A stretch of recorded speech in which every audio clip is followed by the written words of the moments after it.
PM Modi ने खोला operation सिंदूर का वो राज। पाकिस्तान सुनकर कांप उठा।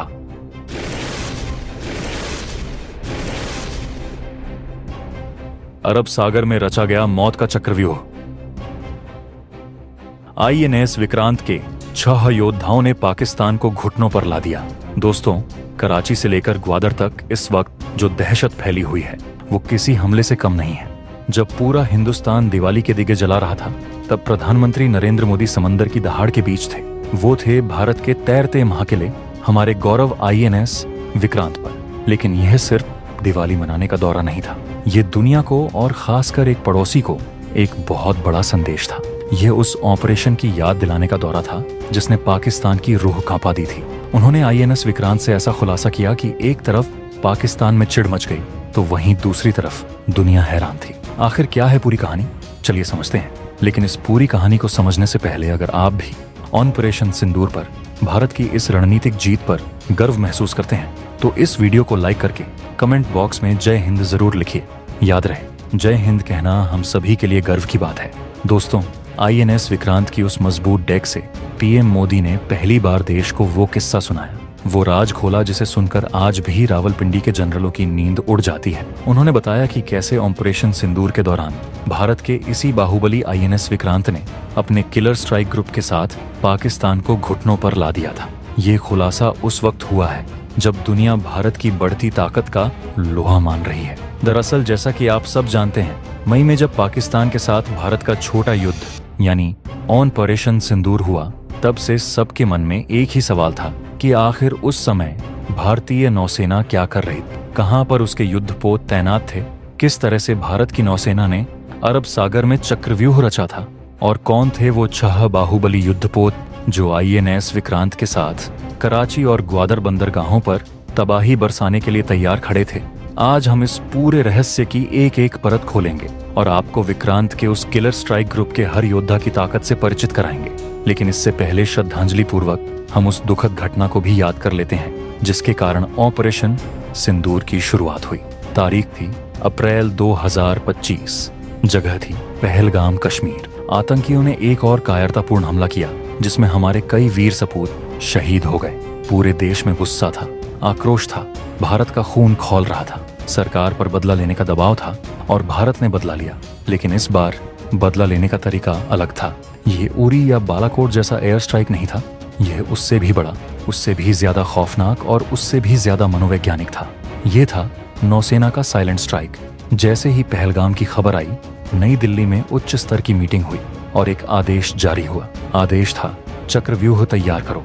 और फिर जो हुआ, पाकिस्तान ने उसकी कल्पना भी नहीं की थी। भारत का पहला स्वदेशी विमान वाहक पोत आईएनएस विक्रांत, जो उस वक्त अरब सागर में केरल तट के पास था, उसे फौरन सक्रिय कर दिया गया। लेकिन विक्रांत अकेला नहीं निकला, उसके साथ निकला मौत का एक पूरा काफिला। एक विमान वाहक पोत, 4 विध्वंसक और एक फ्रिगेट, कुल 6 से ज्यादा किलर युद्धपोतों का एक स्ट्राइक ग्रुप तैयार हुआ और उसने सीधे पाकिस्तान के समुद्री तट की ओर रुख कर लिया। ये कोई गश्त नहीं थी, यह एक घेराबंदी थी। यह स्ट्राइक ग्रुप पाकिस्तान के कराची और ग्वादर बंदरगाहों के इतने करीब पहुंच गया था कि वह जब चाहे जहां चाहे हमला कर सकता था। ये जहाज हवा, सतह और पानी के नीचे पनडुब्बी से किसी भी तरह के हमले को न सिर्फ रोक सकते थे बल्कि दुश्मन के घर में घुसकर उसे तबाह कर सकते थे। पाकिस्तान की पूरी नौसेना अपनी बंदरगाह में छिप गई थी।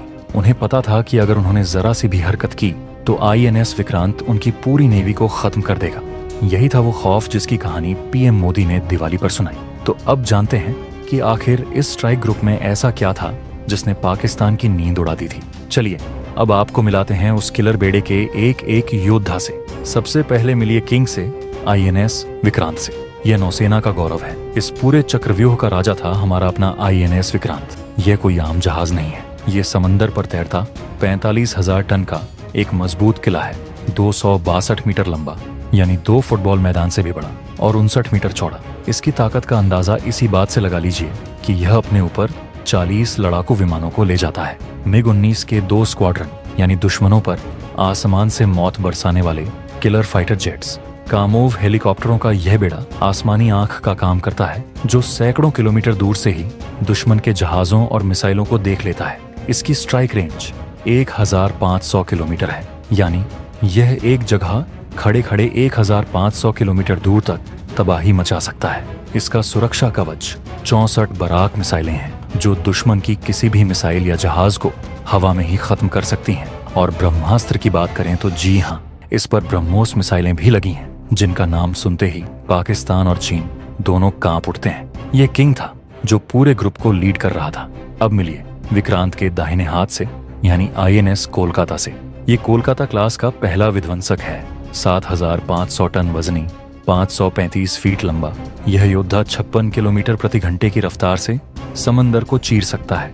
इसकी आंखें और कान बेहद तेज हैं। 6 आधुनिक सेंसर और 3 इलेक्ट्रॉनिक वॉरफेयर सिस्टम, मतलब यह दुश्मन को देखने, सुनने और उसे अंधा कर देने में माहिर है। इसके पास मिसाइलों का जखीरा है, 32 बराक मिसाइलें हवाई हमलों को रोकने के लिए और 16 ब्रह्मोस मिसाइलें। जी हाँ, 16 ब्रह्मोस। सोचिए, कराची बंदरगाह पर अगर यह 16 ब्रह्मोस एक साथ गिरती तो क्या होता। इसके घातक हथियारों में एक 76 मिलीमीटर की टोप है जो 1 मिनट में दर्जनों गोले दाग सकती है। 4 CIWS नजदीक आती मिसाइलों को छलनी करने के लिए, 4 टॉर्पीडो ट्यूब पनडुब्बियों का काल और 2 एंटी सबमरीन रॉकेट लॉन्चर। यह जहाज हमेशा जंग के लिए तैयार रहता है। तीसरे नंबर पर आता है चक्रव्यूह का भूत INS विशाखापट्टनम। अब मिलिए इस बेड़े के जादूगर से। यह भारत का स्टेल्थ गाइडेड मिसाइल विध्वंसक है। स्टेल्थ का मतलब है कि यह दुश्मन के रडार की पकड़ में नहीं आता। यह एक अदृश्य शिकारी है। 7400 टन वजनी, 535 फीट लंबा, यह 45 दिनों तक बिना रुके समंदर में रह सकता है। इसके पास कवच और डिकॉय लॉन्चर है, यानी अगर दुश्मन मिसाइल दागता भी है तो यह उसे हवा में ही भटका सकता है, चकमा दे सकता है। इसके हथियारों की बात करें तो 32 Barak, 16 BrahMos, 4 torpedo tube, 2 rocket launcher और 7 तरह की अलग अलग तोपें। ऑपरेशन सिंदूर के दौरान यह भूत बनकर पाकिस्तान के तट के इतने करीब पहुंच गया था कि पाकिस्तानी रडार को पता भी नहीं चला कि मौत उनके दरवाजे पर खड़ी है। चौथा योद्धा है INS मोरमुगांव। ये विशाखापट्टनम का जुड़वां भाई है। ये भी उसी क्लास का स्टेल्थ विध्वंसक है। 2022 में ही नौसेना में शामिल हुआ, यानी यह बेड़े का नया खून था जो जोश से भरा हुआ था। इसकी ताकत भी 7400 टन वजन, 535 फीट लंबाई और 56 किलोमीटर प्रति घंटे की रफ्तार है। इसके हथियार भी वही किलर कॉम्बिनेशन है। Barak 8, 16 BrahMos, 4 torpedo, 2 rocket launcher और 7 तरह की तोपें। विशाखापट्टनम और मोरमुगांव की ये स्टेल्थ जोड़ी इस चक्रव्यूह का वो अदृश्य हिस्सा थी जिसे भेदना पाकिस्तान के बस की बात नहीं थी। 5वां शत्रु संहारक है INS चेन्नई। ये कोलकाता क्लास का एक और बाहुबली था। जैसा नाम वैसा काम, शत्रु संहार। 7500 टन का यह योद्धा भी 16 ब्रह्मोस और 32 बराक मिसाइलों से लैस था। अब आप बस कल्पना कीजिए, INS Kolkata 16 BrahMos, INS Visakhapatnam 16 BrahMos, INS Mormugao 16 BrahMos, INS Chennai 16 BrahMos और खुद INS विक्रांत ब्रह्मोस के साथ। यह एक ऐसा ब्रह्मोस मिसाइलों का जाल था जो एक ही इशारे पर पाकिस्तान के किसी भी बंदरगाह को नक्शे से मिटा सकता था। छठा और आखिरी योद्धा है तेज तलवार INS तलवार। यह सिर्फ विध्वंसकों का बेड़ा नहीं था, इसमें एक फ्रिगेट की फुर्ती भी थी। INS तलवार क्लास का स्टेल्थ गाइडेड मिसाइल फ्रिगेट है। इसका वजन 3850 टन है। विध्वंसकों से हल्का लेकिन ज्यादा फुर्तीला। इसकी ताकत 59 किलोमीटर प्रति घंटे की रफ्तार है और यह 30 दिन तक समंदर में रह सकता है। इसके हथियारों का भंडार देखिए, 24 स्टिंगर मिसाइलें, 8 इगला, 8 क्लब एंटी शिप मिसाइलें और 8 ब्रह्मोस। लेकिन इसकी असली ताकत है इलेक्ट्रॉनिक वॉरफेयर। यह इस ग्रुप का जासूस और गार्ड था। यह दुश्मन के रडार को जाम कर सकता है, उनके संचार को तोड़ सकता है और उनकी मिसाइलों को अंधा कर सकता है। तो देखा आपने, यह 6 जहाज नहीं थे, ये मौत का चक्रव्यूह था जिसे भारत ने पाकिस्तान के लिए बिछा दिया था। यह एक मजबूत ढाल था जो विक्रांत की रक्षा कर रहा था और यह एक तेज तलवार भी था जो दुश्मन का सीना चीरने को तैयार था। ऑपरेशन सिंदूर के दौरान यह पूरा स्ट्राइक ग्रुप हफ्तों तक अरब सागर में तैनात रहा। पाकिस्तान की हिम्मत नहीं हुई कि वो अपनी नौसेना को बंदरगाह से बाहर निकाल सके। उनका अरबों डॉलर का ग्वादर बंदरगाह ठप हो गया। कराची से होने वाला व्यापार रुक गया। पाकिस्तान को बिना एक गोली चलाए अरबों डॉलर का नुकसान हो गया। यही है रोक की ताकत, यही है नए भारत की साइलेंट रणनीति।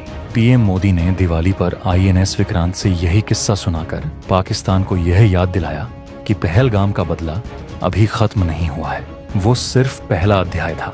विक्रांत की ताकत ने पाकिस्तान को झुकाया था, और अगर पाकिस्तान अपनी हरकतों से बाज नहीं आया तो अगली बार सिर्फ घेराबंदी नहीं होगी, अगली बार पूरी तबाही होगी। यह है भारत की नौसेना की वह ताकत जो समंदर में तिरंगे की शान को बनाए रखती है। तो बताइए, आपको क्या लगता है, क्या ऑपरेशन सिंदूर पाकिस्तान को सबक सिखाने के लिए काफी था? और INS विक्रांत के इस किलर बेड़े के बारे में आपकी क्या राय है? अपनी राय कमेंट्स में जरूर बताइएगा। और हाँ, वीडियो को लाइक करिए, शेयर करिए, चैनल को सब्सक्राइब करिए और घंटी वाला बटन दबाइए, क्योंकि यह सिर्फ एक खबर नहीं, यह भारत की समुद्री शक्ति का सबसे बड़ा प्रमाण है। जय हिंद, जय भारत।